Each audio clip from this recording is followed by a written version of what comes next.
এই হুজুর আমার মনের কথাগুলো বলে দিল, একটু সবাই আগে কথাগুলো শুনুন। ওই যে মিডিয়াতে দেখি একজন মোজাহের ভাই বলে যে পুরো ব্যানগাড়ি ফ্রি, ব্যানগাড়ির শাক সবগুলো কি। যাই হোক, উনি বিজনেস করলেও পৃথিবীতে অনেক মানুষ 1000 কোটি টাকা কামাচ্ছে 100 টাকা মানুষকে দেয় না। কথা বলতে চায় না। আপনারা অনেকে আমাকে বলতে পারেন যে এগুলো অনলাইনে ভিউ ব্যবসা করে, ভিউ ব্যবসা করুক। উনি ভিউ ব্যবসা থেকে তো বিশাল একটা অংশ গরিবকে দিচ্ছে, আর একজনে টিউ ব্যবসা করতেছে, সে তো 1 পয়সাও দিচ্ছে না। যারা অনলাইনে শাক এক ভ্যানগাড়ি শাক, এই যে মুজাহিদের একটা ভিডিও দেখলাম, আমার খুব ভালো লেগেছে। ওনাকে আমাদের এইসব লোককে প্রমোট করা দরকার, এর জন্য দোয়া করি। উনি একটা ভ্যানগাড়িওয়ালার সামনে গিয়ে এক ভ্যানগাড়ি শাক, উনি একটা ফ্রি স্টিকার লাগাই দিলেন এখানে, বলতে এই ভ্যানগাড়ি সব শাক ফ্রি, সবাই নিয়ে যান। এবার গরিব মানুষরা ইস এক বোঁদা শাক কেনার তৌফিক নাই, এরকম লোকও আছে না নাই? হ্যাঁ ভাই, আমার দৃষ্টিভঙ্গি ঠিক এমনই। মুজাহের ভাই, জুয়েল ভাই, আরো যারা যারা আছে, যারা মানবিক ভিডিও করে, আপনারা যারা বলেন যে এরা হচ্ছে ভিউ ব্যবসা করে, ভাই এই ভিউ ব্যবসা করে যে এরা কত অসহায় মানুষকে সাহায্য করতেছে।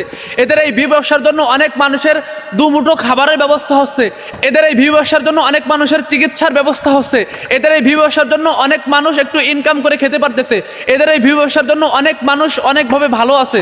বুঝতে পারছেন? এরা তো আমার আপনার বাবার টাকা মেরে খাচ্ছে না, এরা তো আমার আপনার বাবার সম্পদ চুরি করতেছে না ভাই। এরা এই ভিডিওর মাধ্যমে যে টাকাটা পাচ্ছে, এই টাকা থেকে হয়তো তারাও কিছু নিচ্ছে, আর বাকি টাকাগুলো গরিব অসহায় মানুষদেরকে দান করতেছে। ভাই এটা একটা নিঃসন্দেহে একটা ভালো কাজ। আপনারা যারা বলতেছেন ভিউ ব্যবসা করে, আপনারা বললে এমন ভিউ ব্যবসা করেন।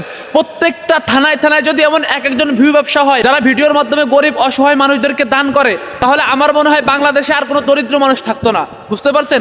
অতএব এদেরকে ভিউ ব্যবসা না করে এদের পাশে থাকেন, তাহলে গরিব অসহায় মানুষদের পাশে থাকার সওয়াবটা হয়তো আপনিও পেতে পারেন।